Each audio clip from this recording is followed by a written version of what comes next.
hello ladies, this is Olga here. I'm making a video because I wanted to share something with you guys that I didn't get to share with you last week because of time. And it had to do with the lesson 4 and 5 of chapter 1.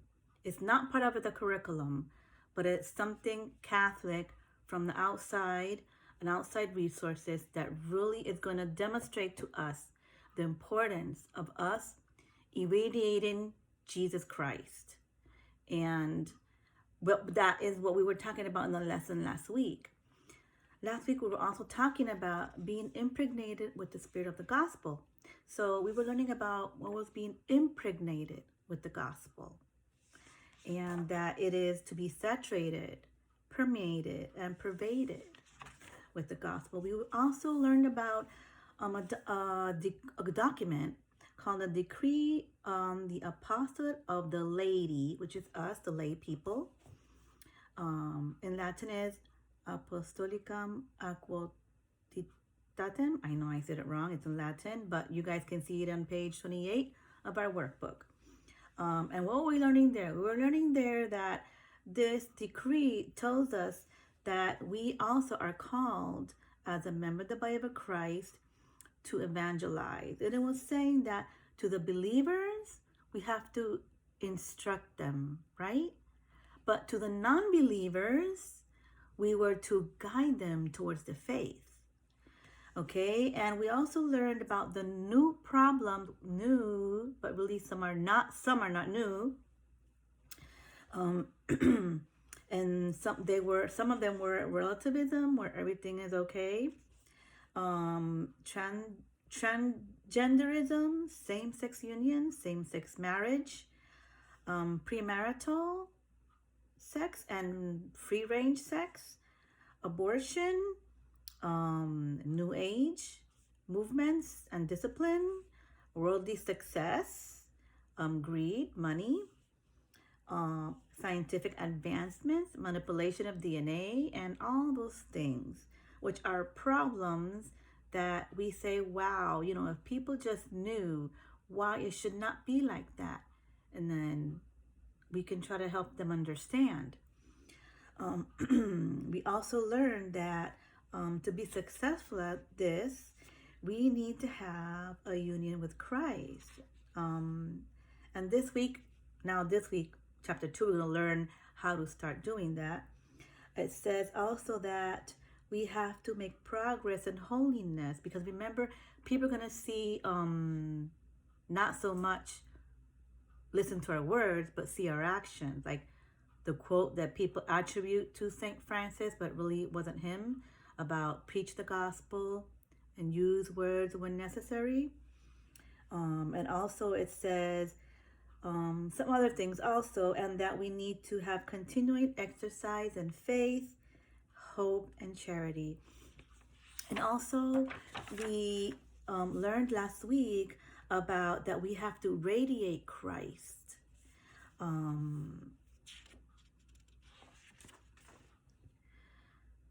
And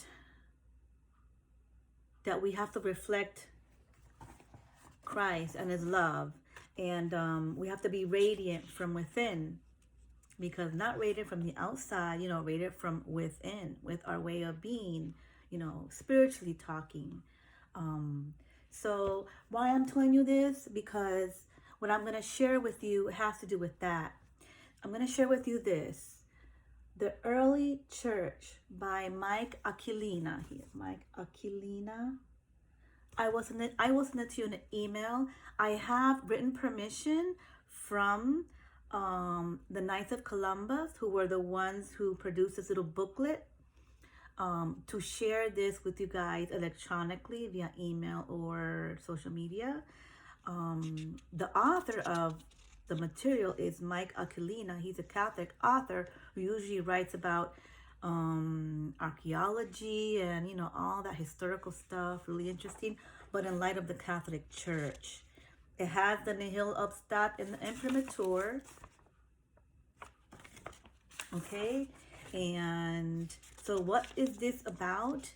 It is about what I was just telling you. It is about how us as evangelizers, as Christians, how depending how we are, how we irradiate Jesus Christ to others is what is going to make a difference and might convert people.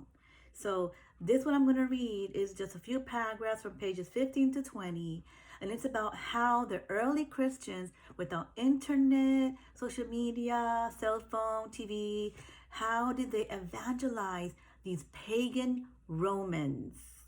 Okay, so I'm going to pause the video. In the next video, I'll read from it. Okay, video 2.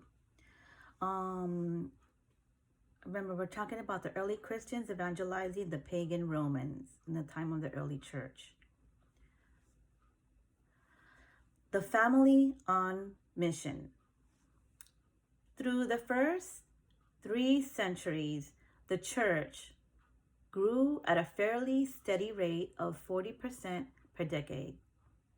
It spread most rapidly in the cities, and it grew in spite of intermittent persecution, epidemics of disease, and natural disasters.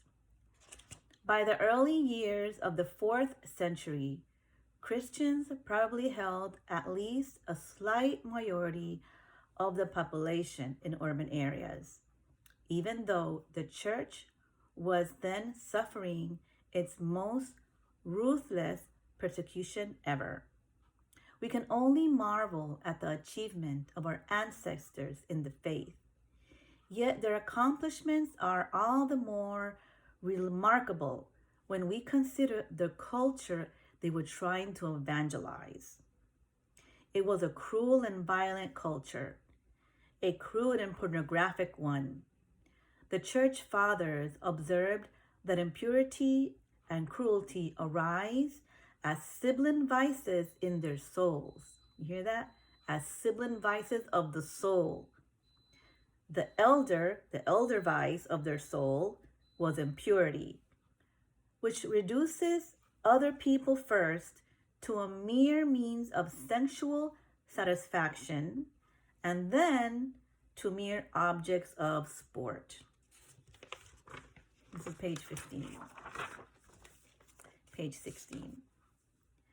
Families seemed unwilling or unable to preserve the innocence of the children. Those who sent small boys to school assumed that the tutors would molest them. With limitless leisure time and no supervision, teenage boys roamed the streets in gangs. They passed time in mischief, homosexual activity, and now and then by raping a prostitute. Girls were married off at age 11 or 12 to a mate much older and not of their choosing.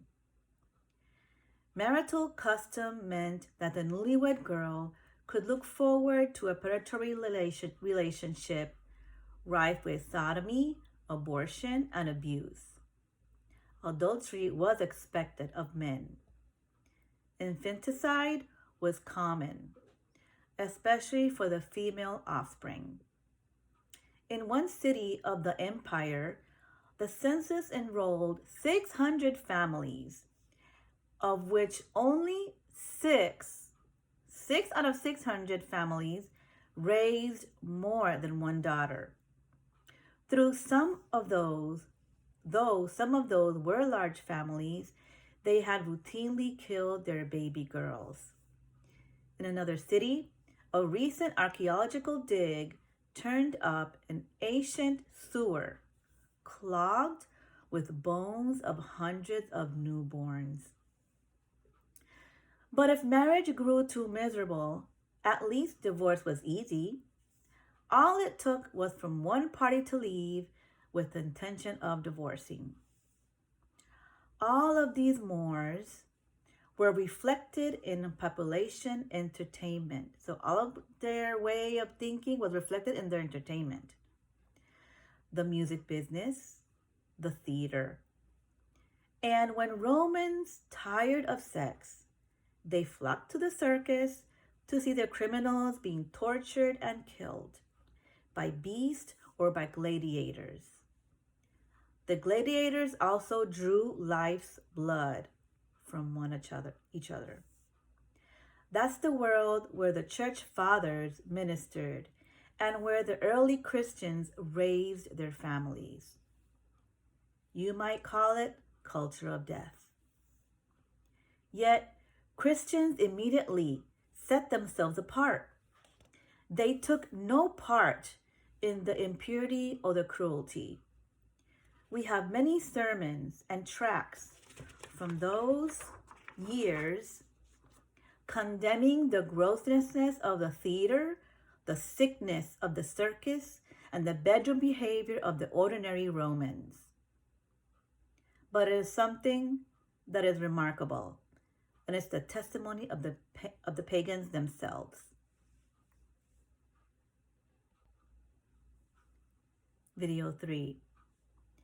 The Romans were frankly astonished by the Christians, for the Christians routinely achieved something the Romans had thought impossible. Christians preached and practiced a range of virtues that involved sexual continence, chastity, purity, and even lifelong celibacy. It was Christian morality and the evident love of Christian families that gradually converted the Roman Empire.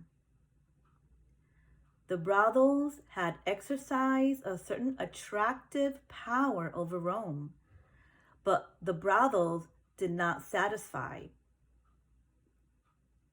Restless pagans had indulged their cruelest bloodlust at the circus, but the circus did not satisfy. Like nothing satisfied these people. But what drew these wary citizens of Rome to the church was the paradox evident in the family life of Christians who were chaste, but who had also found peace.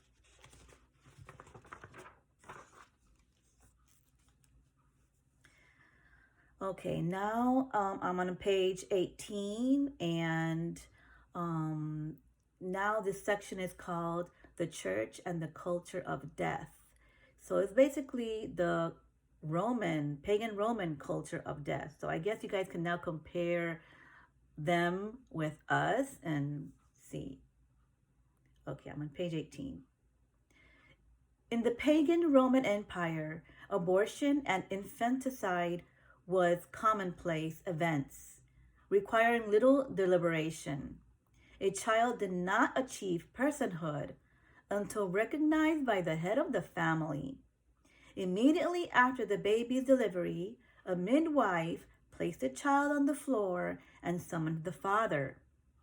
He examined the child with his criteria of selection in mind. If the man suspected his wife of adultery, he might reject the child without even taking a glance at it, him or her. If the child were a female offspring, he would likely turn on his heel and leave the room. If the child were defective in any way, he would do the same.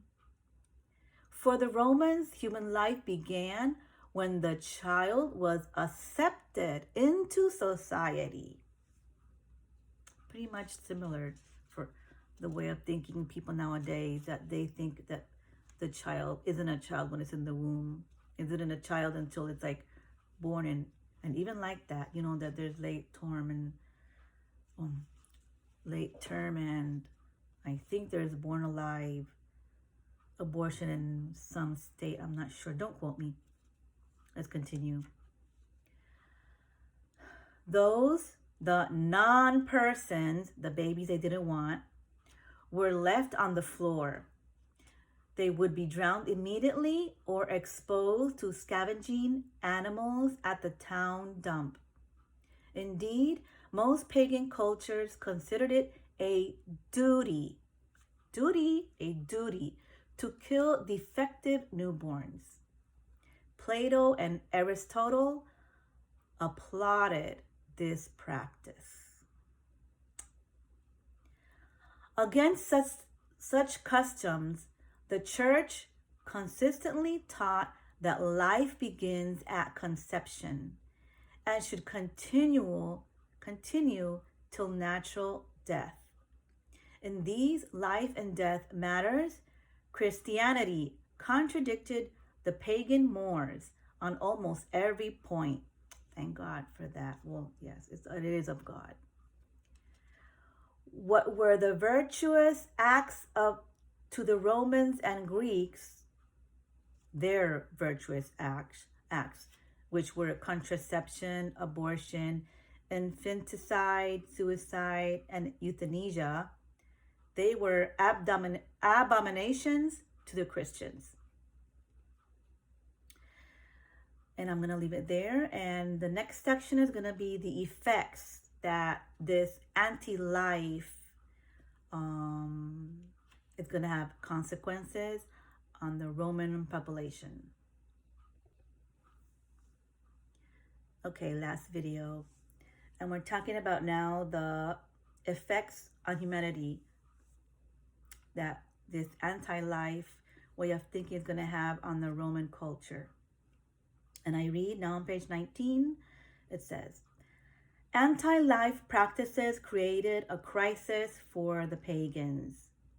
Abortion and infanticide led to low fertility rates, high maternal mortality, a shortage of marriageable women, and an absence of familiar care for the elderly. Over generations, the dwindling native population of Rome grew increasingly dependent on foreign mercenaries to fill the ranks of their army and on immigrants to do the servile jobs that no Roman citizen wanted to do.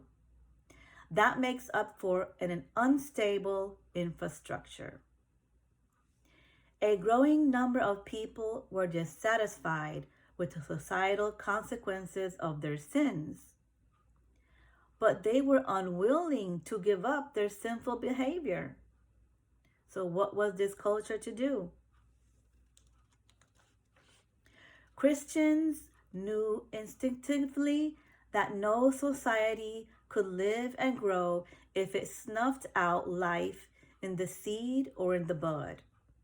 No society could be inclusive if it refused to welcome the most vulnerable persons.